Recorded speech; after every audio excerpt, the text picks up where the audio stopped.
chama para construir. Nós somos chamados por Deus, somos chamados em Cristo Jesus para uma vida, uma existência de edificação e construção e não destruição. O mundo, vidas estão sendo destruídas pelo mau pecado, mas Deus em Cristo nos chama para nos resgatar desse processo lamentável e nos levar para uma experiência de edificação. Um livro que trata sobre isso de uma forma muito específica e que estamos olhando com este título, Viva para Construir, é o livro de Neemias no Velho Testamento. Um livro da história de Israel no Velho Testamento. Deixe-me recordar um pouco aí do pano de fundo que está por detrás do livro de Neemias. Estamos falando então do Velho Testamento. Nós estamos falando de uma época em Neemias, do Velho Testamento, muito difícil. Em 587, o rei Nabucodonosor, o rei da Babilônia, do Império da Babilônia, destruiu Jerusalém e levou então o reino de Judá, parte de Israel, o reino do sul, porque o do norte já havia sido destruído pela Síria. Levou cativo grande parte de Judá para a Babilônia, depois de arrasar a terra. Levou os cidadãos mais promissores ali, então, de Jerusalém, região. Então, foi um tempo difícil, muito difícil. O livro de Lamentações, conhecido Lamentações de Jeremias, canta sobre a tristeza e a agonia daqueles dias. Isso aconteceu porque o povo de Deus havia se afastado dos caminhos do Senhor e acabou, então, tendo essa experiência amarga, difícil do exílio, além da destruição de Jerusalém, destruição do templo. Mas Deus prometeu que no arrependimento haveria o tempo de redenção, de resgate. E chegou a hora. Deus move povos, Deus move reis na terra. Em 539, o reino da Babilônia foi derrotado pelos persas, liderados por Ciro, o rei Ciro. Domina os babilônios e ele tem uma política diferente com relação aos povos dominados, e então ele permite o retorno dos povos, dos cativos às suas terras. Então Israel tem a oportunidade de voltar para seu território, a terra prometida, e então também começar algumas reconstruções. O livro de Esdras, antes de Neemias, fala desse começo, desses retornos. Inclusive nos conta do retorno de Zorobabel em 536, que reconstrói o templo em Jerusalém. Mas os tempos estão passando e ainda há muito o que se fazer lá em Jerusalém, na terra. E lá na Babilônia ainda está Neemias. Neemias, num trabalho privilegiado, chamado Copeiro do Rei, um trabalho muito especial, trabalhando no palácio, homem de confiança do rei. E ele ouve falar sobre a situação de Jerusalém, ele ouve falar sobre como muitas coisas estão ainda em ruínas, inclusive as muralhas. E ele acaba apelando para o rei, agora já o rei Artaxerxes, o rei Ciro já passou, agora então o sucessor dele, Artaxerxes, ouve de Neemias o apelo, e ele permite que Neemias volte, vá a Jerusalém com ordens específicas dele, com recursos para reconstruir as muralhas. Em 445 a.C., então, Neemias chega em Jerusalém com a missão de reconstruir as muralhas. O templo já havia sido reconstruído por Zorobabel, conforme narra o livro de Esdras, livro anterior a Neemias, isto em 536. Agora, 445, Neemias em Jerusalém. E aí, então, o livro conta toda essa experiência, como Neemias, então, apela ao rei, já vimos isso no capítulo 1, depois a viagem dele a Jerusalém, como é que ele desenvolve o trabalho em Jerusalém. E nós vamos focar hoje no capítulo 3, Neemias, capítulo 3. Mas antes de ler o capítulo que temos para esta noite e nossas vidas neste momento, vamos lembrar um verso que nos dá bem a ideia, a tônica deste livro. E o verso é o verso 3 do capítulo 6, que diz o seguinte: estou executando um grande projeto e não posso descer. Capítulo 6. Neemias está lá em cima, nas muralhas, trabalhando para reconstruir. E a oposição, há aqueles que não querem que aquilo aconteça. Povos que já estavam ali antes do retorno deles, etc. A oposição. E então começam a tramar de diversas formas. E é um momento que eles enviam uma comissão para chamar Neemias para uma reunião, discutir a questão. E eles chegam lá e convidam Neemias, então, para vir para um dado lugar e ter um encontro com as lideranças da oposição. E Neemias responde: estou executando um grande projeto e não posso descer. Espero que você também esteja executando na sua vida um grande projeto com Deus, e Deus um grande projeto na sua vida, e que nada o faça descer, parar e interromper. Esta é a mensagem do livro de Neemias. Viver para construir. Nós vamos focar no capítulo 3, mas os versos anteriores do capítulo 2 são importantes para nós abordarmos o capítulo 3. Versos 17 e 18 no capítulo 2. Capítulo 2, 17 e 18. Narra assim: então eu lhes disse, isto é, Neemias disse ao povo. Neemias chegou em Jerusalém, não anunciou ainda sua missão, sua obra, examinou tudo primeiro, com cautela, e chega a hora que ele vai dizer às lideranças ali por que ele veio. E agora chegou a hora. Então eu lhes disse, verso 17, capítulo 2. Então eu lhes disse, vejam a situação terrível em que estamos. Jerusalém está em ruínas, e suas portas foram destruídas pelo fogo. Venham, vamos reconstruir os muros de Jerusalém, para que não fiquemos mais nessa situação humilhante. Também lhes contei como Deus tinha sido bondoso comigo e o que o rei me tinha dito. Eles responderam, sim, vamos começar a reconstrução. E se encheram de coragem para a realização desse bom projeto. Agora, no capítulo 3, vou ler alguns versos. É a narrativa da construção ou reconstrução em grande parte, da reparação. É um capítulo longo que vai narrando, então, as divisões das partes, como que cada um construiu. E eu vou ler alguns versos no capítulo 3. O verso 1 diz, o sumo sacerdote Eliasibe e os seus colegas sacerdotes começaram o seu trabalho e reconstruíram a porta das ovelhas. Eles a consagraram e colocaram as portas no lugar. Depois construíram o muro até a torre do Sem, que consagraram, e até a torre de Ananel. E nós temos aqui duas vezes o verbo consagrar. Esta porção do muro e outras coisas mais, a colocação de portas e a torre, esse trabalho ficou a cargo do sacerdote e os seus colegas sacerdotes. E eles consagraram, então, aquilo que fizeram ali. Verso 3. A porta do peixe foi reconstruída pelos filhos de Asenaá. Eles puseram os batentes e colocaram as portas, os ferrolhos e as trancas no lugar. Os sacerdotes trabalharam na porta do peixe, além da muralha em volta, a porta das ovelhas, e agora este grupo trabalhou na porta do peixe.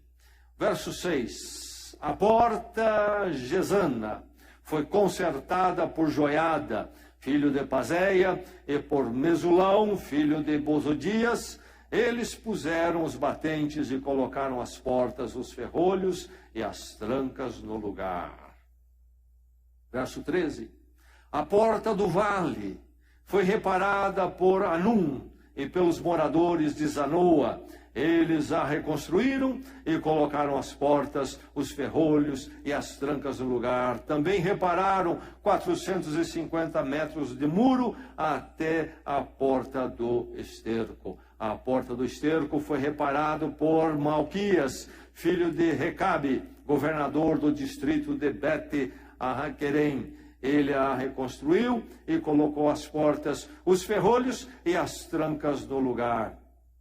A porta da fonte foi reparada por Salum, filho de Col-Ozé, governador do distrito de Mispá. Ele a reconstruiu, cobriu-a e colocou as portas, os ferrolhos e as trancas no lugar. Também fez os reparos do muro do tanque de Siloé, junto ao jardim do rei, até os degraus que descem à cidade de Davi. Verso 26. Os servos do templo, que viviam na colina de Ofel, fizeram os reparos até em frente da porta das águas, na direção do leste, e da torre que ali sobressaía. Verso 28. Acima da porta dos cavalos, os sacerdotes fizeram os reparos, cada um em frente da sua própria casa.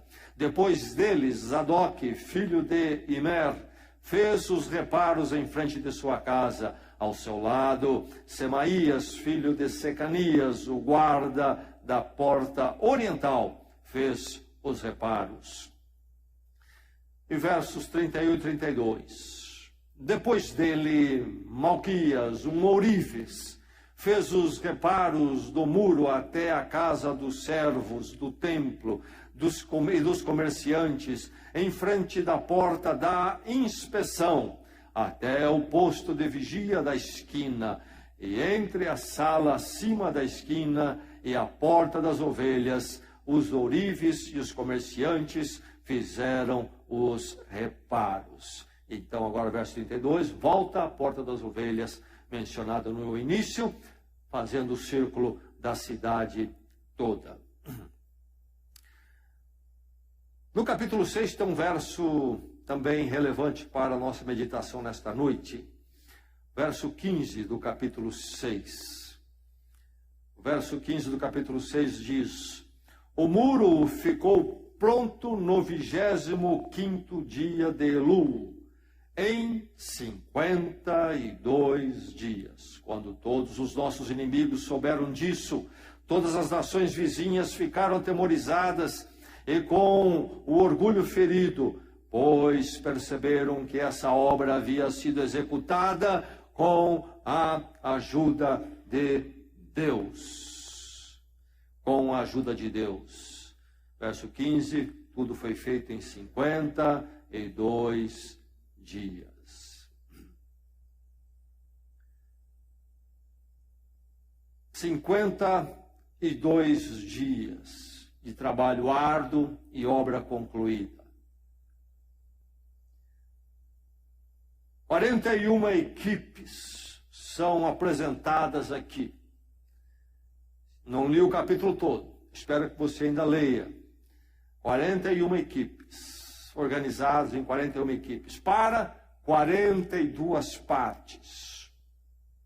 42 partes, a muralha toda dividida em seções. 41 equipes, 42 partes. Cada seção, cada parte tinha em média 76 metros. Variava, mas em média 76 metros de extensão. Há uma maior aqui que tinha 457 metros de extensão. 10 portas enormes foram reparadas. Muralha com 10 portas. Porta da ovelha, porta do peixe, Gesana, vale, porta do vale, esterco, fonte, águas, cavalo, oriental e inspeção.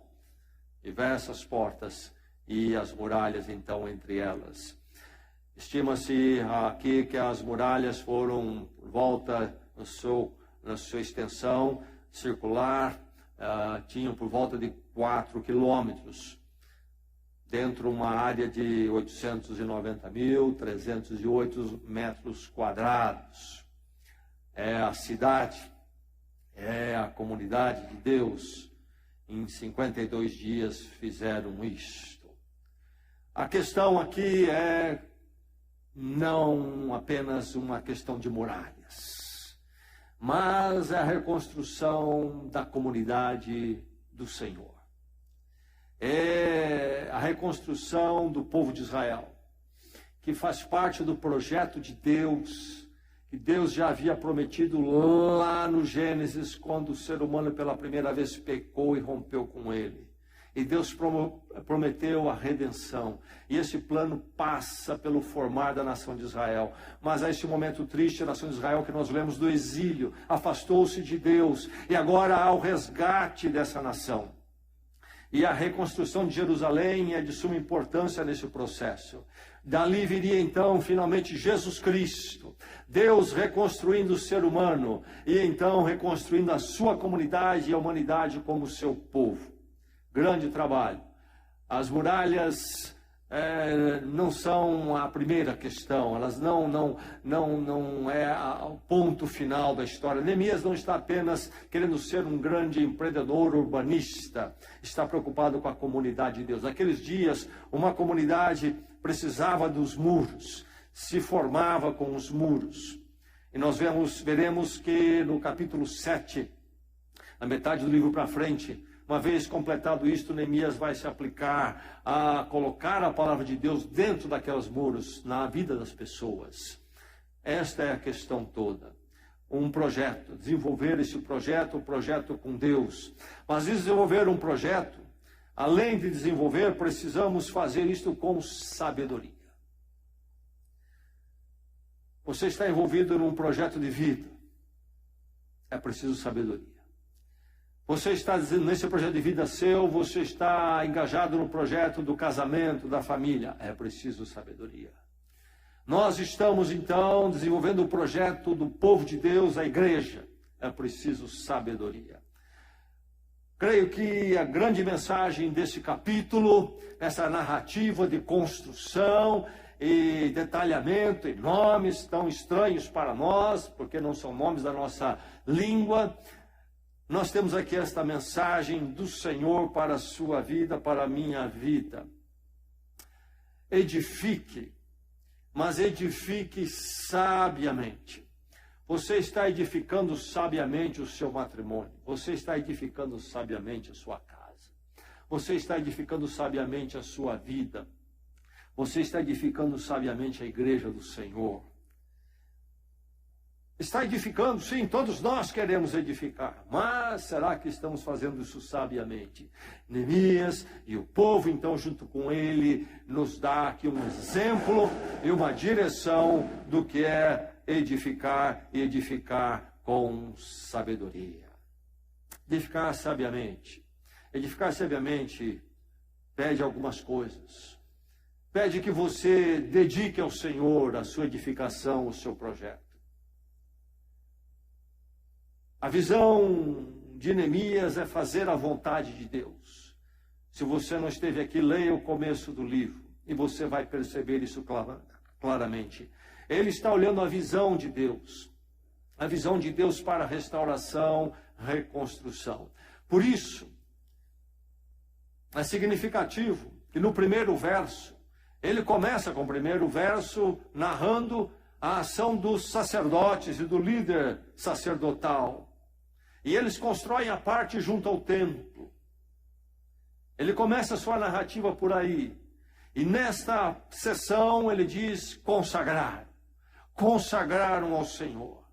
Isto é algo que nos dá a direção, o pensamento de toda essa reconstrução. É uma obra do Senhor e para o Senhor e com o Senhor. É importante que você também veja que o seu projeto matrimonial, familiar, de igreja, de vida, seja algo consagrado ao Senhor. E alguns até dizem que esse tipo de ação de colocar os sacerdotes, fazer a primeira parte e consagrar, foi um tipo até de pedra fundamental da obra. Aquele momento quando nós vamos iniciar a obra e nós paramos e verificamos que é construção para o Senhor.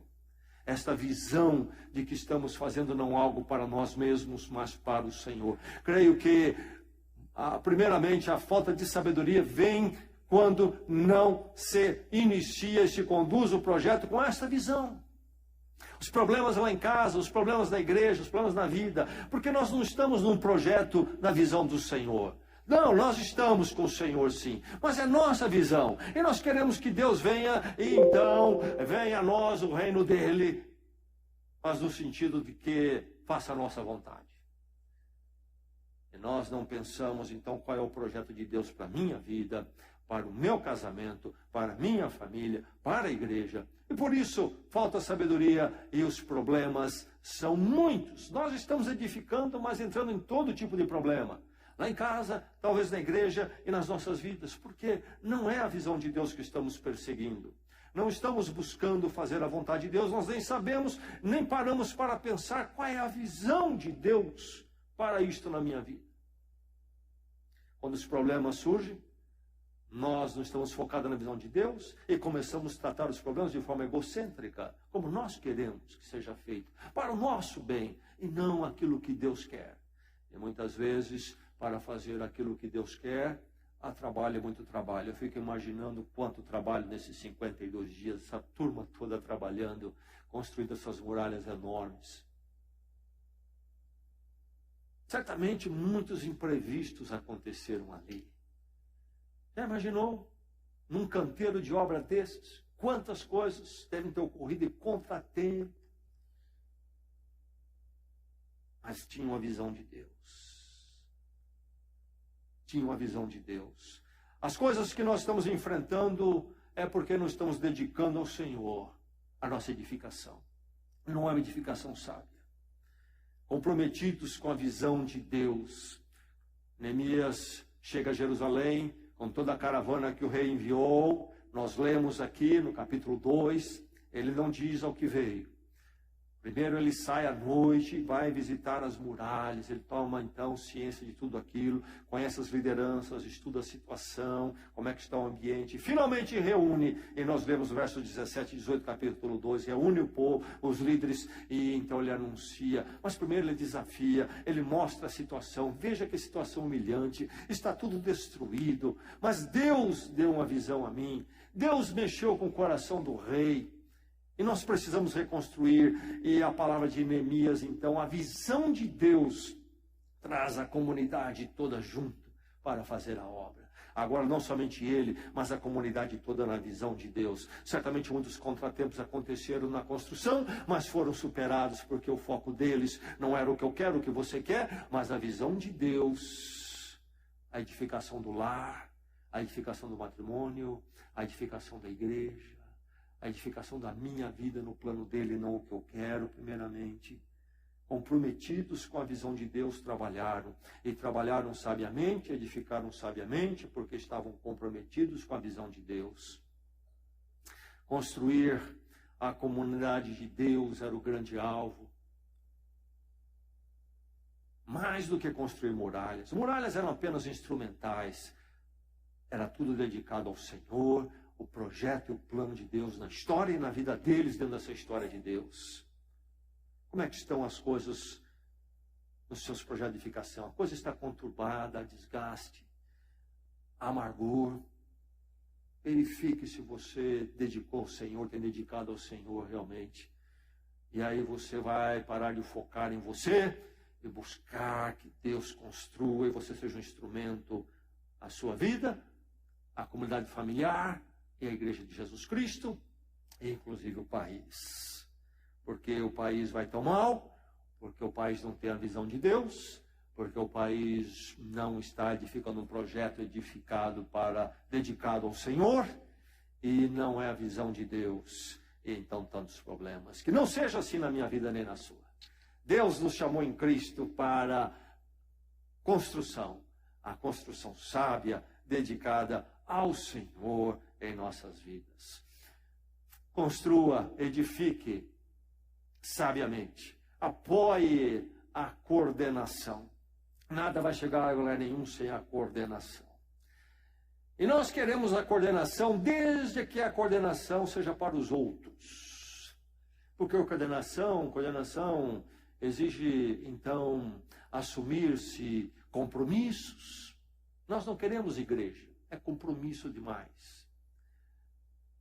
Coordenação envolve a minha contribuição, envolve muitas vezes tirar o outro da zona de conforto dele e eu da minha, para que junto possamos, então, somar cada um na sua parte e fazer a sua parte. Nós encontramos aqui a coordenação. Estão organizados. Não é uma turma onde cada um faz o que quer e nem também onde há um desencontro, não.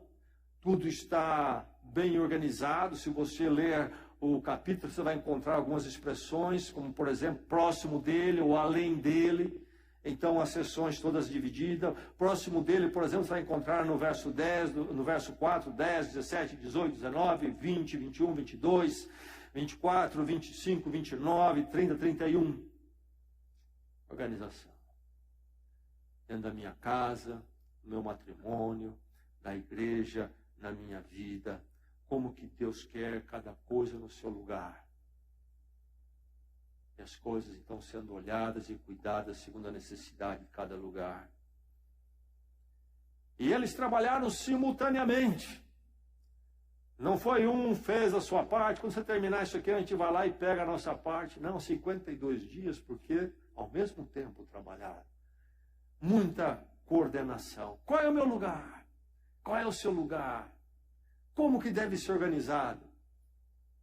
Todos nós fazendo a nossa parte para as coisas agradáveis e para aquelas coisas difíceis que vêm muitas vezes ao matrimônio, vêm à família, tempos diferentes de vida, vêm ao relacionamento da igreja, muitos tempos ótimos, maravilhosos, mas momentos desafiadores, como neste aqui, por exemplo, momento de construção, carregar, pegar no pesado e não fugir do projeto. Apoie a coordenação. Não atrapalhe a coordenação. Não seja um agitador, não seja um que perturba o ambiente, mas reconheça o peso de cada um e o seu também, e então apoie o outro e você também apoie fazendo a sua parte. Edifique sabiamente, apoie a coordenação, ensine isso aos filhos, ensine a cada um. Edifique sabiamente, aprenda a cooperar então. Cooperação é a marca aqui. Você sabe cooperar? Ah, eu sei, desde que seja como eu quero. Então você não ouviu nada que foi dito até aqui. Cooperação à luz do que foi dito até aqui. E nós encontramos então todos se esticando. E como é preciso se esticar? Surgem momentos, situações, necessidades na vida matrimonial, familiar, da igreja, que precisa cooperação e cooperação de todos. E que façamos muitas vezes aquilo que nós não queremos e não gostamos. Aquilo que nos incomoda e precisamos fazer. Você encontra aqui sacerdotes trabalhando nos muros. Deixaram as funções do culto e foram pegar a picareta, a pá, a enxada e outras coisas mais. Foram virar concreto. Já virou concreto? Eu não gosto de virar concreto. Virei bastante concreto já na minha vida.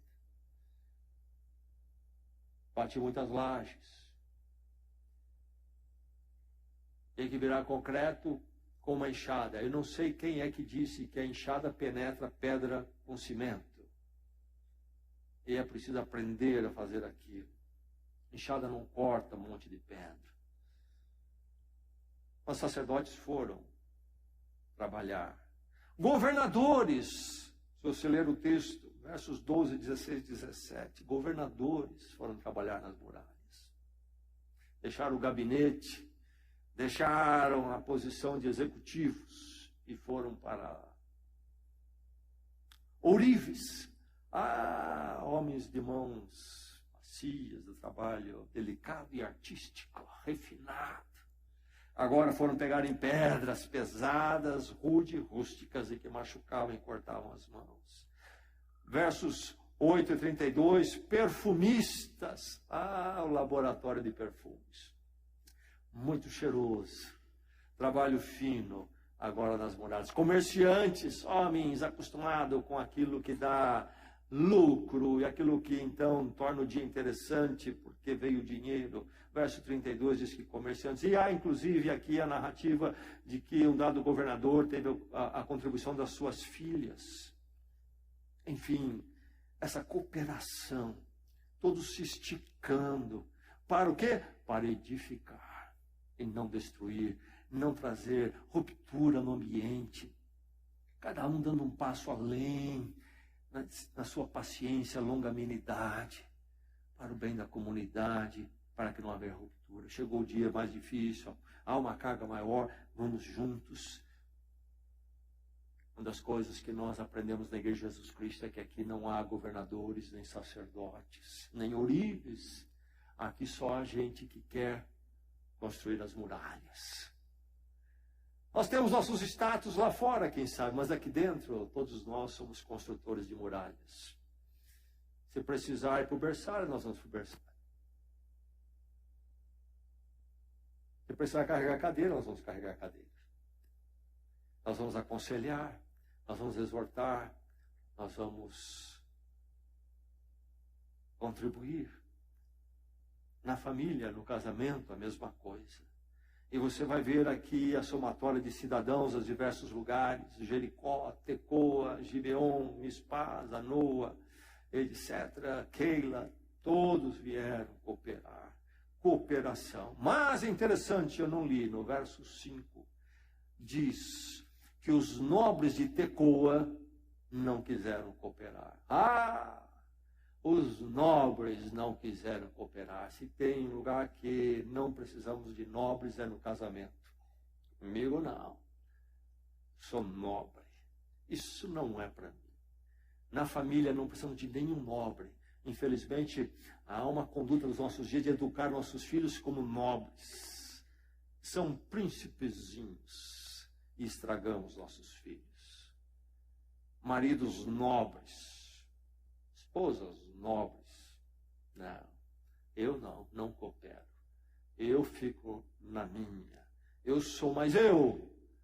E você está pedindo de mim, estão pedindo de mim uma carga que não é para mim.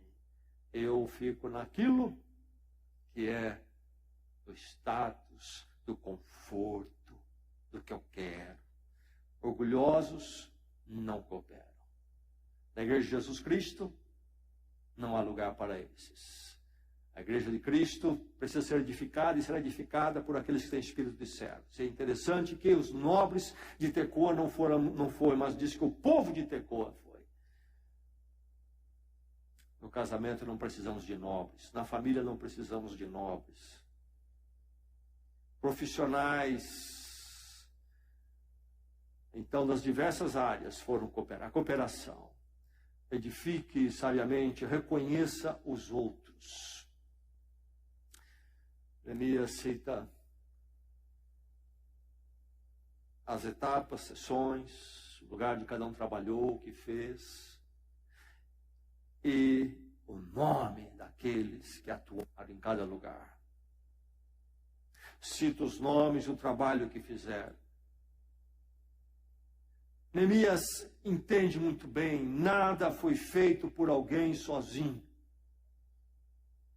E precisamos entender isso, e é o grande chamado de Deus em Cristo.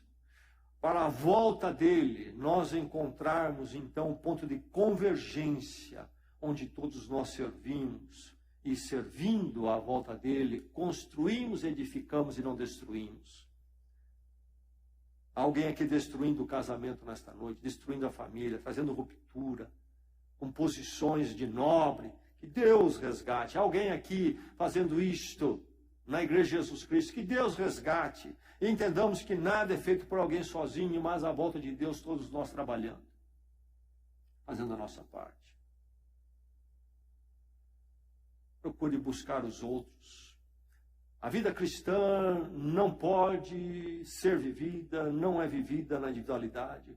E Deus estabelece no começo o matrimônio para tornarmos dois. E a família, uma comunidade. E a igreja, uma comunidade. Deus é o Deus da comunidade. E Deus em Cristo é o Deus da comunidade em Cristo. E a nação precisa ser uma comunidade, mas sofre muito porque não se organiza à volta de Deus.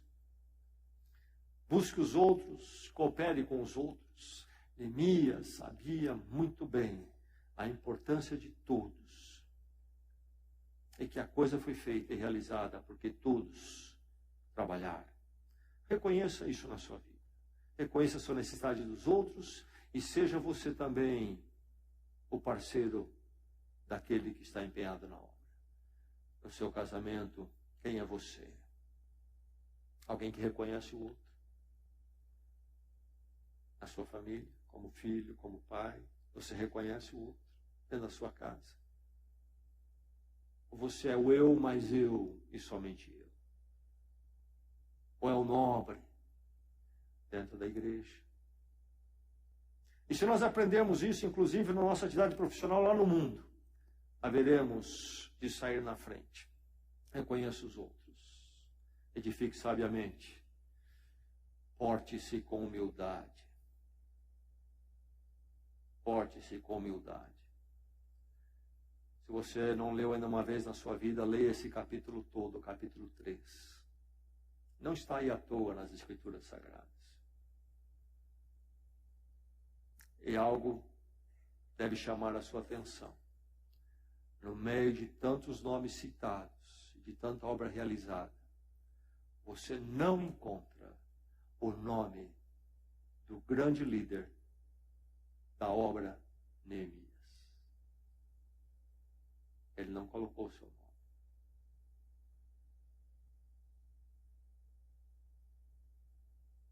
Neemias não menciona o seu nome.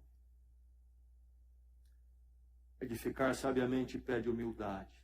Talvez o matrimônio não vai bem, a família não vai bem porque falta humildade em você. Talvez a sua vida com a igreja não vai bem porque falta humildade. Talvez a sua vida, inclusive, na comunidade profissional não vai bem porque falta humildade. Mas aqui está o povo de Deus, na visão de Deus, servindo a Deus, vivendo a edificação.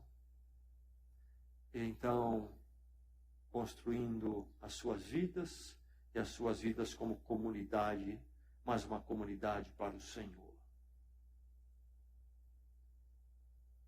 E nesta vida, que nesta noite, Deus trabalhe a sua vida, para que você possa viver